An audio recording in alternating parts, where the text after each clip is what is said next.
दोस्तों मैं अभी बैठी हूँ डिब्रूगढ़ राजधानी में, और इससे मैं डिब्रूगढ़ तो नहीं जा रही हूँ, लेकिन रास्ते में एक जगह पड़ती है जहाँ पर मैं जा रही हूँ। और जब मैं वहाँ पर पहुँचूँगी तो फिर वहाँ के ब्लॉग्स आपको मिलेंगे, ट्रैवल ब्लॉग्स। और अभी अभी हमारा लंच आ चुका है।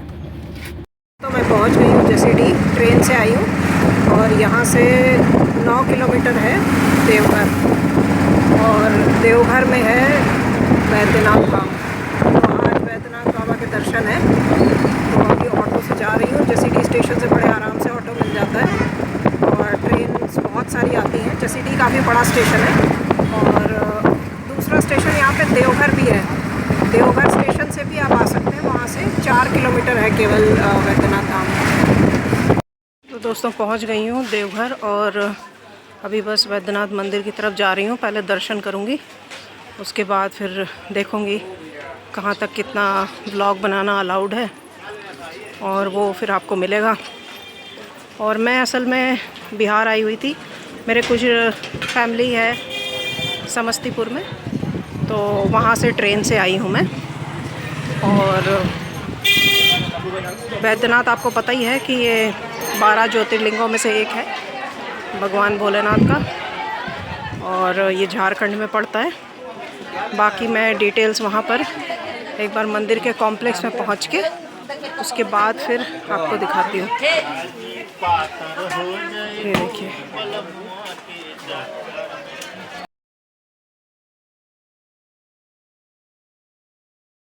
तो समस्तीपुर जो जगह है वो मिथिला राज्य का एक हिस्सा है। मतलब ये वो जगह है जिसको पुराने समय में मिथिला कहा जाता था, और मिथिला में बिहार का काफ़ी हिस्सा और नेपाल का काफ़ी हिस्सा आया करता था। तो जो मिथिला के जितने भी राजा होते थे, वो मिथिला के राजाओं को एक टाइटल मिला हुआ था, और वो था जनक, मतलब एक तरह से पालन करने वाला। तो आपको याद होगा कि रामायण में जो माता सीता थी, भगवान श्री राम की पत्नी, वो मिथिला की ही राजकुमारी थी, और उनके पिता को भी हम जनक के नाम से जानते हैं, और माता सीता को भी जानकी कहा जाता है। उनका एक नाम जानकी भी है, वैदेही भी है, बहुत सारी चीज़ें, मैथिली भी है। तो इसीलिए ये सारे नाम उनके हैं क्योंकि मिथिला की राजकुमारी थी वो। लेकिन जो जनक नाम है वो केवल माता सीता के पिताजी का नहीं था, वो वहाँ के सारे राजाओं का नाम ही जनक हुआ करता था। तो ये एंट्री गेट है दोस्तों, और यहाँ से एंटर कर रही हूँ। अभी यहाँ मेरे ख्याल से जूते चप्पल यहाँ पे निकालने की जगह है, और देख लेती हूँ अगर लॉकर है तो जो सामान है वो भी रखवा देती हूँ। ये देखिए, वैद्यनाथ बाबा को श्री रावणेश्वर बाबा भी कहा जाता है। कारण आपको पता है, अभी और डिटेल में आपको बताऊंगी। जो मेरा दुर्गा पूजा वाला ब्लॉग था उसमें भी मैंने शेयर किया था कि रावण का क्या रोल है, कैसे उन्होंने स्थापना करवाई वैद्यनाथ धाम की। दोस्तों यहाँ लाइन में लगे हुए हैं, लंबी लाइन है, ये देखिए पूरा ये जा रहा है। अभी तो हम ऊपर ही हैं, अभी नीचे उस लाइन तक जाएंगे फिर पहुँचेंगे। ये देखिए वैद्यनाथ धाम के जो टावर है वो आपको दिख रहे हैं, इसी के अंदर हम जाएंगे दर्शन करने। दोस्तों ये मैंने एंट्री कार्ड ले लिया है, क्योंकि जो जनरल लाइन थी उसमें तो सांस की दिक्कत हो जाएगी मुझे। फिर कल रात से थोड़ा गला भी ख़राब हो गया है, और एक बार लोग आपस में जब धक्का मुक्की करने लगते हैं तो फिर सांस नहीं आती है। तो इसलिए मैं लाइन में से बाहर निकल के और कार्ड लेके इस एंट्रेंस से आ रही हूँ अंदर। दोस्तों फाइनली दर्शन हो गए। जनरल लाइन से तो दर्शन होना बहुत ही मुश्किल था, तो इसलिए मैंने वो कार्ड ले लिया, और उस कार्ड के बाद भी जब आप अंदर जाते हैं तो जनरल और वो लाइन जो पेड वाली है वो सेम हो जाती है। थोड़ी दूर तक एक साथ जाना पड़ता है। अंदर तो धक्के मुक्की का सामना करना ही है, लेकिन फिर भी थोड़ा बहुत हेल्प कर देते हैं। थोड़ा हेल्प लिया मैंने आज पहली बार।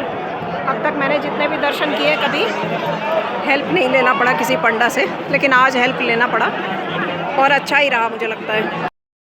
ये देखिए दोस्तों, वैद्यनाथ धाम के दर्शन हो गए फाइनली। ये मेरा 8वां ज्योतिर्लिंग था, और इसके बाद 4 ज्योतिर्लिंग और बचे हैं। लेकिन जिस तरह से आजकल दर्शन करना इतना मुश्किल हो रहा है, मुझे लगता नहीं है कि मैं कर पाऊँगी सारे कंप्लीट। अभी ये देखिए सामने ये जो है, ये पार्वती मंदिर में घुस रहे हैं लोग। मैं देखती हूँ अगर भीड़ ज़्यादा नहीं है तो एक बार मैं भी दर्शन कराऊँगी। मेन मंदिर के दर्शन हो गए हैं और अच्छे से हो गया है। सबसे बड़ी बात यह है कि अपने हाथ से पूजा करने दिया, जो कि बहुत सारे मंदिरों में नहीं है। मैंने केदारनाथ भी जब मैं गई थी तो अपने हाथ से पूजा किया था, महाकाल में भी अपने हाथ से पूजा किया था, और आज भी अपने हाथ से पूजा करने का सौभाग्य प्राप्त हुआ। आपको पहले दुर्गा पूजा वाले ब्लॉग में मैंने बताया था कि यहाँ पे इनको रावणेश्वर ज्योतिर्लिंग क्यों कहा जाता है, क्योंकि इसकी स्थापना में रावण का बहुत बड़ा हाथ था। तो लंकेश आपको पता ही है कि भगवान शंकर के बहुत बड़े भक्त थे, और इतने बड़े भक्त थे कि उन्होंने ये सोचा कि मैं भगवान शंकर को अपने लंका में ही ले जाकर रखूँगा। तो उन्होंने भगवान शंकर से प्रार्थना की, और भगवान शंकर उनको मना नहीं कर पाए क्योंकि भक्तवत्सल हैं। तो उन्होंने ये कहा कि आप ऐसा है कि मुझे लेकर चलिए, मुझे कोई दिक्कत नहीं है, लेकिन यदि आपने मुझे कहीं रास्ते में नीचे रख दिया तो उसी जगह पर मैं स्थापित हो जाऊंगा और वहाँ से मैं आगे नहीं जा पाऊँगा आपके साथ। और ऐसा ही हुआ। जब ये देवघर पहुँचे रावण, तो इनको लघु शंका आ गई और इन्होंने भगवान शंकर को नीचे रखा और चले गए। जब ये वापस आए, उठाने की कोशिश की, तो शंकर भगवान ने मना कर दिया कि मैंने तो आपको पहले ही बता दिया था मेरी ये कंडीशन है, तो अब मैं यहीं पर वैद्यनाथ के नाम से स्थापित हो जाऊंगा। और वैद्यनाथ का आपका मतलब आपको मालूम ही है। वैद्य का मतलब होता है वो जो बीमार को ठीक करे। वैद्यनाथ धाम जो है वो ना सिर्फ एक ज्योतिर्लिंग है 12 ज्योतिर्लिंगों में से, बल्कि ये एक शक्तिपीठ भी है। शक्तिपीठ आपको पता ही है कि जब माता सती ने आत्मदाह कर लिया, आत्मदाह इसलिए किया था क्योंकि उनके पति भगवान शंकर का अपमान किया गया था उन्हीं के पिता महाराज दक्ष के द्वारा।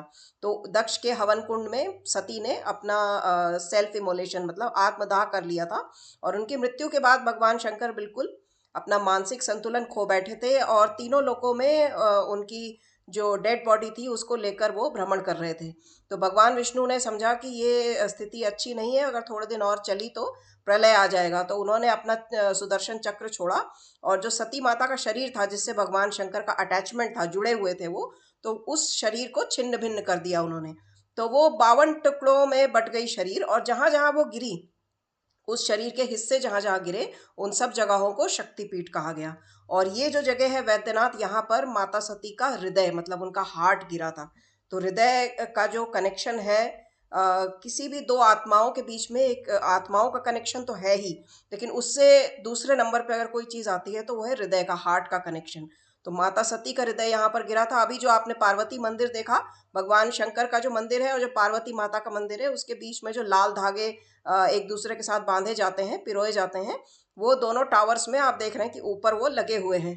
तो ये ही पार्वती माता का मंदिर है, और यहाँ पर आप जब अंदर दर्शन करने जाएंगे तो इसमें मतलब सती माता का जो हृदय गिरा था, जो जिसकी वजह से इसको शक्तिपीठ कहा जाता है, वो जगह भी आप देखेंगे। और बड़ा ही सुंदर मंदिर है ये।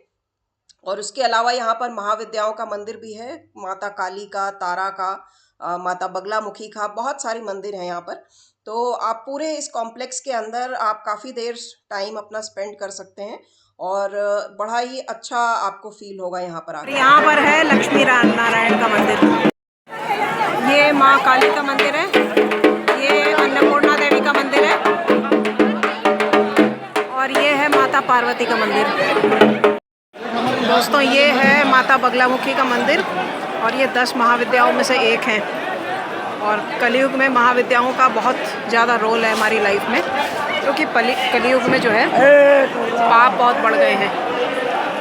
हर कोई आपका नुकसान करना चाहता है, और उससे आपको ये महाविद्याएं बचाती हैं। उसके अलावा इधर सरस्वती मंदिर है, मनसा देवी का मंदिर है, हनुमान जी और भैरव का मंदिर भी यहीं पर है। दोस्तों मैं अभी जसीडीह स्टेशन पर हूँ, और रात की ट्रेन है मेरी 10:15 बजे की है, लेकिन लेट होगी थोड़ी बहुत, लेकिन वो अच्छा ही है क्योंकि फिर बहुत सुबह सुबह पहुंच जाएगी वहाँ पे। तो अभी 4 घंटे मैं वेटिंग रूम में बैठी रही, क्योंकि दर्शन तो हो गए थे मेरे, और वहाँ से खाना वगैरह खा के और फिर मैं स्टेशन पर आ गई थी। लेकिन लगातार वेटिंग रूम में जितने लोग बैठे थे सारे लोग खांस रहे थे, इंक्लूडिंग मी। और मेरा तो कल रात को ही गला ख़राब हुआ है, लेकिन बहुत ज़्यादा हो गया पूरे दिन भर में, मैं बहुत परेशान रही। हनीटस वगैरह लिया, काफ़ी सारा हनीटस, मैंने सिरप भी पिया और टैबलेट भी खाया, लेकिन ऐसे बॉडी एक सा हो रहा था, फीवरिश भी लग रहा था, तो वो दवाई भी मैंने खाई। लेकिन अभी सब लोगों को मतलब बिल्कुल सेम टू सेम वैसी ही खांसी हो रही है। तो मैंने तो ये मास्क निकाल के लगा लिया, मेरे बैग में हमेशा ही रहता है। तो अब मुझे लग रहा है कि दोबारा से कुछ समय के लिए मास्क पहनने का मौसम आने वाला है। दोस्तों ये देखिए मिथिला एक्सप्रेस अभी आ रही है, लेकिन ये वो है जो हावड़ा जा रही है। मुझे भी इसी ट्रेन से जाना है, लेकिन मुझे उस ट्रेन से जाना है जो हावड़ा से आ रही है। तो जो अप और डाउन ट्रेन्स हैं मिथिला एक्सप्रेस की, वो लगभग बहुत कम टाइम डिफरेंस पर जसीडीह स्टेशन को क्रॉस करती हैं। मतलब सेम लगभग आधे घंटे के डिफरेंस पे दोनों मिथिला एक्सप्रेस जसीडीह स्टेशन को क्रॉस करती हैं। दोस्तों, ये आ गई मिथिला एक्सप्रेस और इसके साथ ही मिथिला की भूमि को प्रणाम। मुलाकात होगी आपसे अगले व्लॉग में। तब तक अगर आपने चैनल सब्सक्राइब नहीं किया है तो चैनल ज़रूर सब्सक्राइब कर लीजिए और वीडियोस को लाइक और शेयर करते रहिए।